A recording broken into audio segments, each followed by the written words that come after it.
Okay, are you ready? Because I'm ready. I'm ready to show you my finished garage. Let's go.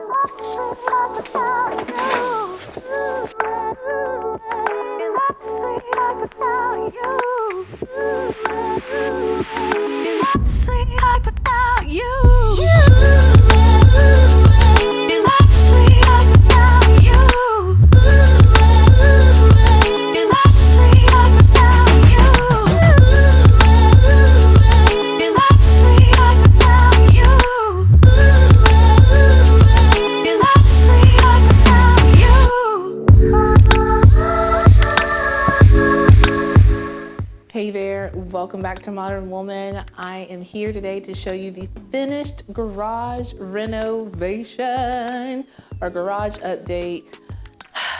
Just a little backstory. When I bought the house, the garage had the normal concrete garage floor, brown walls that were not in the best shape, and there was no storage. And I use a lot of DIY. I do a lot of DIY projects that have some tools and things like that.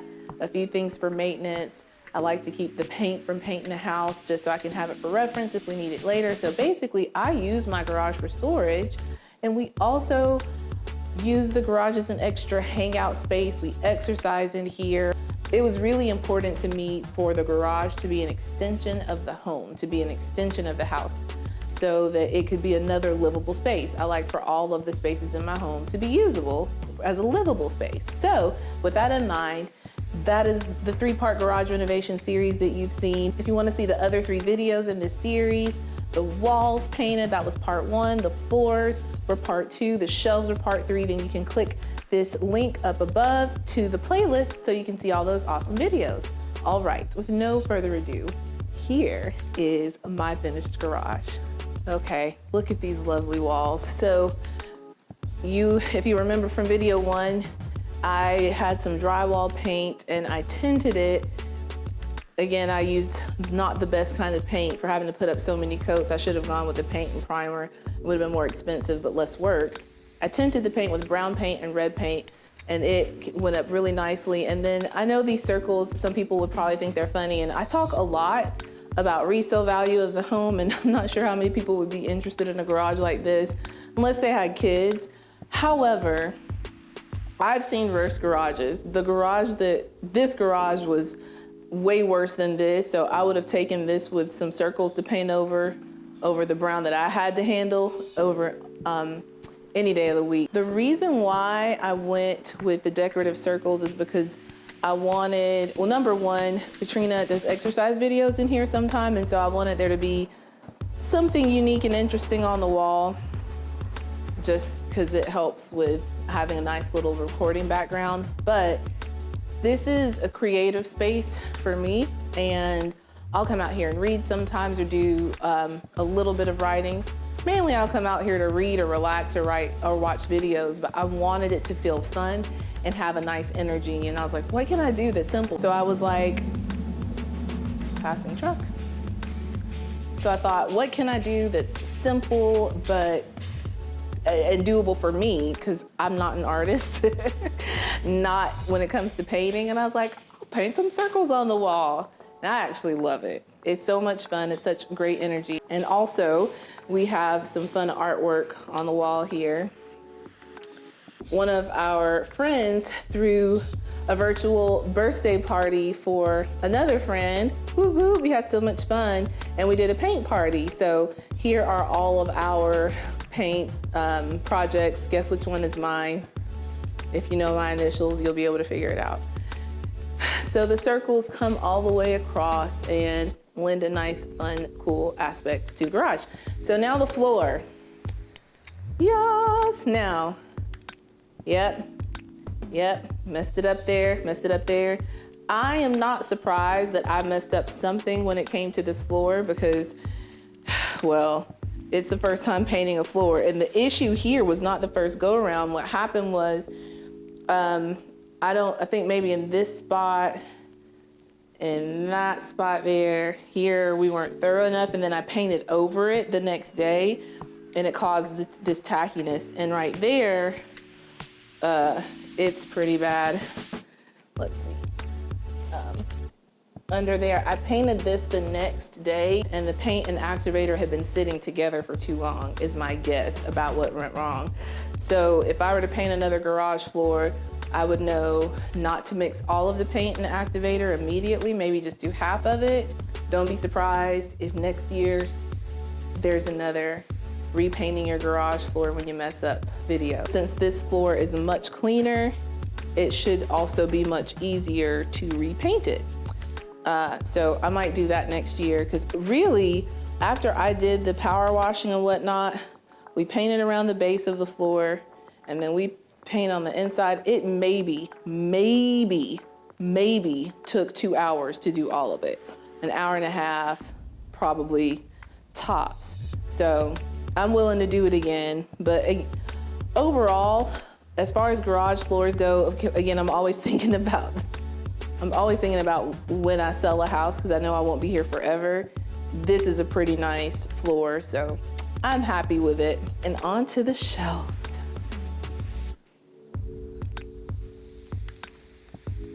The crowning glory. I love them. I love them. I love them. You'll notice on the first shelf, that's paint supplies. Me and spray paint are friends. See those chairs? Spray painted. I see those chairs from my old kitchen, spray painted. And then the second shelf is tools. The third shelf is cleaning supplies and light bulbs, stuff that won't fit in the laundry room. And then this top shelf, I have some storage bags that I used when I moved here. There's a tarp up there, some extra wood you can't see. And then I got some special brackets to hang up this long ladder. That ladder used to be over there.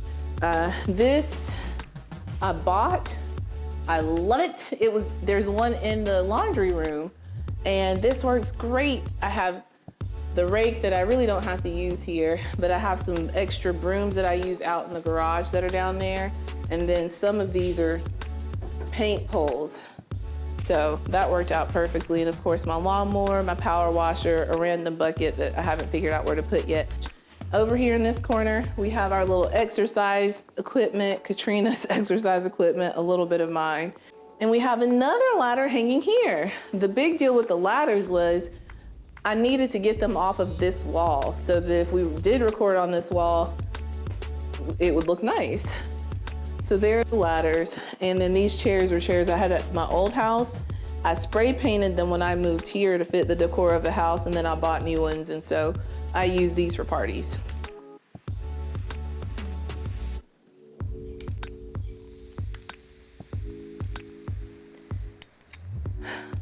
So all in all, I am so happy with how this renovation turned out. So happy. It's so cute. It's so fun. Such great energy. It's an enjoyable space to be in. And, you know, I don't know if I would have made it such a hard point to do this had we not been quarantining due to the pandemic. None of us have caught the virus, but we've been doing our part to socially distance for the sake of one another and for the sake of other people, you know. So yeah, being at home and having this space to hang out in has been a great thing. And even having the project to work on gave me something to do with my nervous energy, especially in the beginning when it was really hard to adjust to all this craziness. So I have a few tips and stuff I want to share with you. Let me get myself situated, and then we're going to talk a little bit more, and then I'll let you go. And here are my tips, my takeaways that hopefully will be helpful for you. Number one, decide the function of your garage before you start. In my mind, I initially envisioned making the garage more of a entertainment space. I had planned on doing more cream type walls, or like a super pale pink.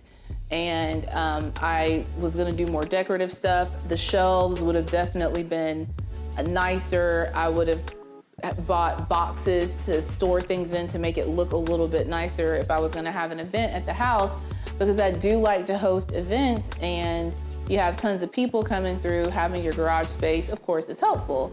But the pandemic changed things and I decided, man, this is more of a living at home space. And I think it's nice enough to where if I have an event and want to use this, thank y'all. I think it's nice enough to where if I have an event and I want to use the garage, I can, but I wanted it to be more of a functional, working, creative space garage. Next, choose the right storage for your needs.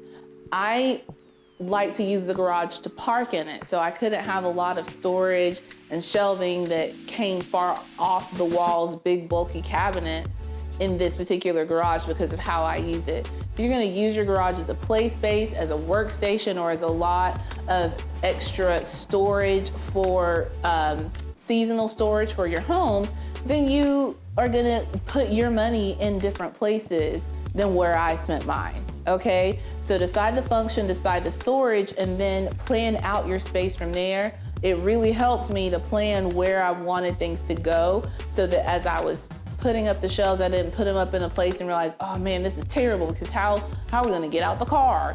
So that's number 3, plan your organization before you start so you don't accidentally have stuff in a place that's really inconvenient and have a hard time moving it later.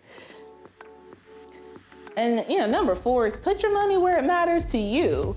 For me, it was very important to have a pretty floor because if my friend's gonna be doing exercise videos, of course, I just wanted a nicer floor anyway, but for hosting. But if we're gonna do videos in here, then having the grody floor that I had didn't work. Now, it could have been a more fun, creative floor. I definitely considered doing multicolored paint splatters, but I thought that's not gonna work for me long term. But that's where I put my money more into the decor and less into the storage because I didn't need as much storage space in the garage and I needed more open area. So decide where you want your money to go and spend it there. Tip number 5, research any new techniques before you use them. I did a lot of research before I painted the floors because I knew it could be easy to mess up. And the more I researched, the more I found that it's very easy to mess up. If you don't prepare your garage floor right, once you get it prepared, the paint goes on pretty easily. If you don't do it right the first time, I found that you could find that paint peeling and you having to repaint that joker, and what a headache that would be. So do your research first. If you've never painted before, look up how to paint, how to prep the walls, best paint to use, things to look out for that way. And I've did some small shelves in my house, so I kind of knew what to look out for, but the brackets and the weight amount and calculating that correctly, definitely a learning experience for me. So I knew enough to get me through the projects, but it took some research and some study and planning to get it done well.